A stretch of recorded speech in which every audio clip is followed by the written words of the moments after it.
to share these piano sounds. I just thought I'd talk about learning instruments. So I thought I'd talk about like tips for choosing an instrument, also going for lesson types. So I found it's best to go for what you can afford really at the moment. So I find music, it's sky's the limit, you know, there's so many instruments out there. And you have to like think, am I playing professionally or am I playing for a hobby? You don't want something that's going to like last 5 minutes as well. So I think tips for choosing an instrument, I would definitely consider, do you want to go down the acoustic instrument or the electric?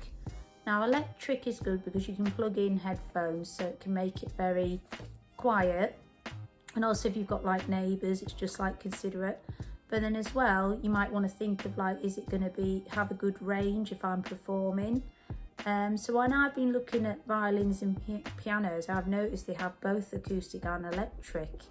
Now I noticed I had an electric violin, but I realised that the bridge had been put on the wrong way around. So again, that won't take long to fix. You can plug in a battery and you can basically just plug it into an amp, and it's really good for like if you want to play really loudly. And then again, I've gone for an acoustic violin as well because I like the range of that. I like the sound. I find that it's very like more classical as well, so it sounds more like a string quartet, you know, if you're playing for one of those groups. I just like the range, and I found it so much easier playing with an acoustic violin than the electrical one I had. But anyway, when I've been looking at pianos, I'm quite happy with my digital piano that I've got, but it might be that you want to go for something a bit more grand. And when I was going to that World Piano Day event in my local town, that was so good just to see the range of pianos they had. And it's like they opened up the top so that you could literally hear it like from miles away.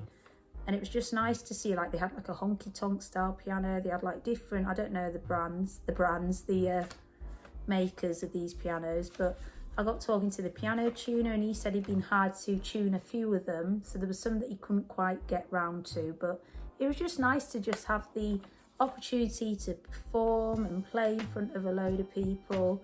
And also if you're not used to it, it just felt very relaxed. It was like right near the shops and it wasn't like in the way, you know, so they'd have some pianos quite like tucked away. But yeah, also they had a room where you could go in and you could play on like a big grand piano if you were up for like performing in front of people. Whereas I kind of like chickened out, I was a bit like, I'll just stick to, you know, playing in the open air and, you know, just getting a feel for it. But it was nice to talk to other musicians. I talked to quite a few of them, and they even recorded me, and I ended up on someone's Insta stories, so that was good.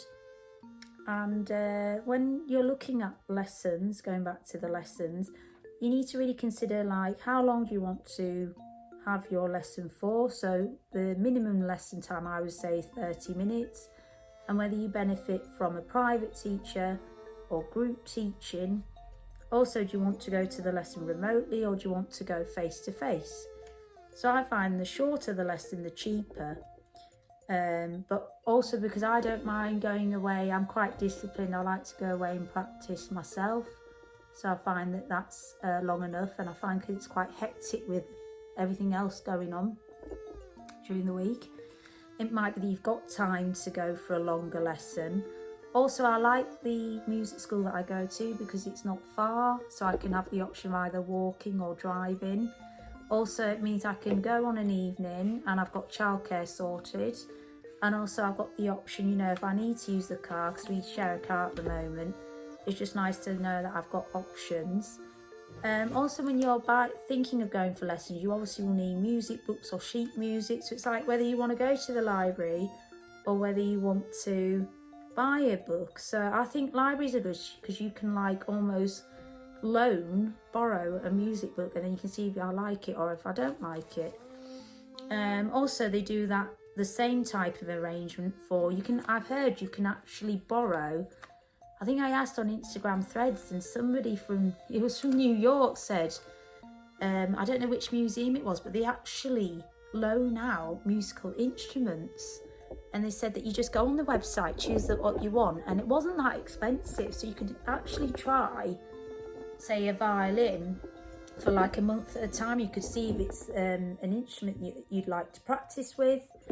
But I would suggest, if you're looking at buying, definitely go to a music shop rather than ordering online, and then you can inspect it and see if it's worth having, because some sellers will actually even tune the instrument for you. So what was good, because I went to the music shop, I was given the option, I could either buy it there and then, or I could wait a bit.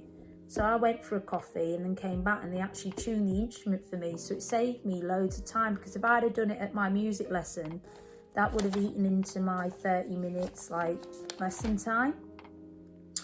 Also, you need to look at whether you want to go for an individual lesson or group lessons.